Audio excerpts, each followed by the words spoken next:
Hello student, इस video के माध्यम से आपको बताने जा रहे हैं इनकम टैक्स अधिकारी कैसे बने। एकदम आसान लैंग्वेज में हम आपको समझाएंगे। यदि आप इसी प्रकार की और भी वीडियो पाना चाहते हैं तो चैनल को सब्सक्राइब करके अपना सपोर्ट दे सकते हैं और लोगों के पास शेयर कर सकते हैं। जैसे बहुत सारे स्टूडेंट के मन में शंका होती है कि इनकम टैक्स अधिकारी बनने के लिए हमको इनकम टैक्स ही पढ़ना पड़ेगा।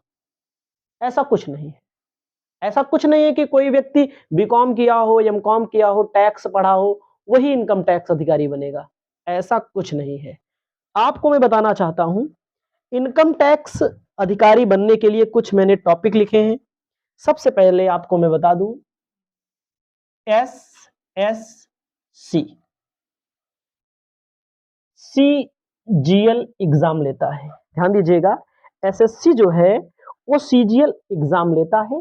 इसकी नोटिफिकेशन समय समय पर जारी होती रहती है, जो आप सरकारी रिजल्ट पे आप जानते ही हैं, वहां पर जाकर के जानकारी ले सकते हैं कि और आपके पास सूचना भी आती रहेगी। और इनकम टैक्स अधिकारी का फॉर्म आएगा तो मैं आपको बताऊंगा भी। आपको मैं बताऊं, प्रतिवर्ष कब जारी होता है? प्रतिवर्ष जारी होता है। अब कब जारी होगा? जब जारी होगा तो मैं आपके लिए वीडियो लेकर आऊंगा, तो आप याद रखिएगा।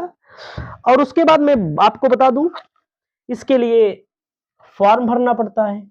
आपको फॉर्म तो भरना ही पड़ेगा, भरना पड़ता है, जो कि आप जान ही रहे हैं कि ऑनलाइन फॉर्म भरा जा रहा है आजकल, तो ऑफलाइन तो अब खत्म हो गया है फॉर्म भरना। ठीक है। उसके बाद आपको मैं बता दूं, इसकी जो परीक्षा होती है 3 चरणों में होती है। परीक्षा जो होती है 3 चरणों में होती है। कितने चरणों में होती है? 3। टीयर 1, टीयर 2 और टीयर 3। पहली जो परीक्षा होती है वो ऑनलाइन होती है। ऑनलाइन होती है। दूसरी जो परीक्षा होती है ये भी ऑनलाइन होती है। याद रखिएगा, दूसरी परीक्षा में बैठने के लिए पहली परीक्षा पास करनी पड़ेगी। और टीयर 3 में जो परीक्षा होती है ऑफलाइन होती है, और इसमें लिखित प्रश्न पत्र पूछे जाते हैं। लिखित होता है, याद रखिएगा, क्या होता है? लिखित पूछे जाते हैं। उसके बाद जो मान लीजिए पहली परीक्षा पास किया, दूसरी, तीसरी, तीनों के आधार पर मेरिट बनती है। क्या बनेगी? मेरिट बनती है, मेरिट। उसके बाद हमने लिखा है इसमें,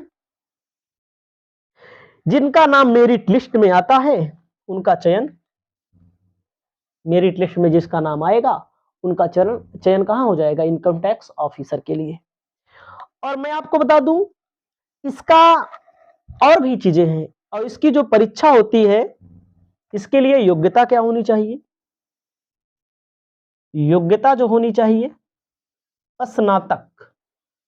चाहे आप बीए किए हो, बीकॉम किए हो, बीएससी किए हो, या अन्य कोई स्नातक की समकक्ष डिग्री होगी, तो आप फॉर्म भर सकते हैं। आपको ध्यान देना है। तो आपको मैं बता दूं, स्नातक। और आयु, आयु के लिए इसमें बताया गया है 18 से लेकर के 30 वर्ष के लोग इस फॉर्म को भर सकते हैं। कितने वर्ष के लोग? 18 वर्ष से लेकर के 30 साल के लोग इसको फॉर्म भर सकते हैं। 30 वर्ष के लोग इसको भर सकते हैं। उसके बाद हम आपको बताना चाहते हैं, और भी टॉपिक है हमारे पास, पूरी चीजें मैं बता रहा हूं। और आपको मैं बता दूं एग्जाम का पैटर्न क्या होता है।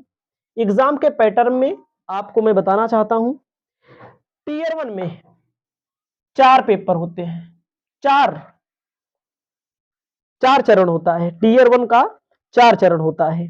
4 चरण का मतलब पेपर एक ही होगा, 4 चरण होगा।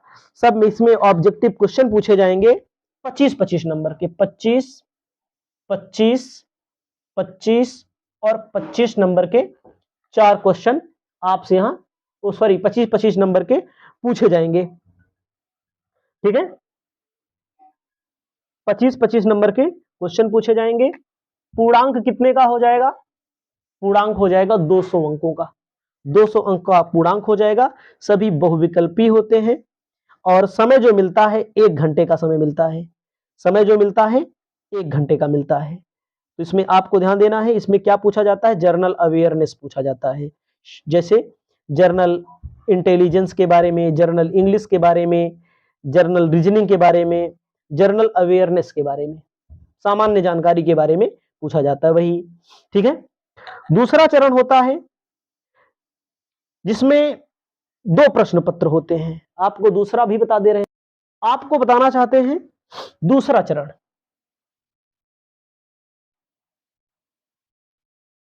दूसरा चरण, दूसरे चरण में बताया गया है कि 2 पेपर होते हैं।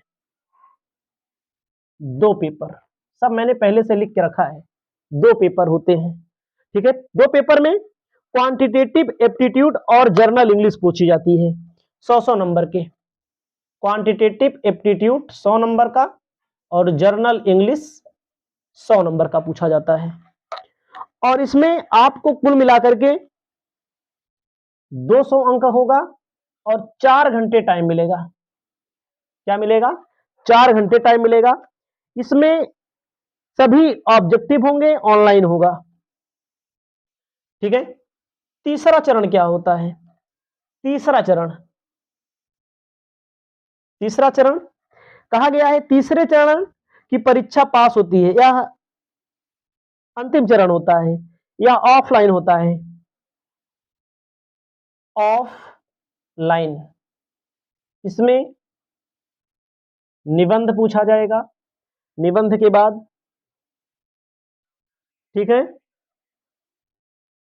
आपको ध्यान देना इसमें क्या लिखा जाता है? निबंध पूछा जाता है, निबंध।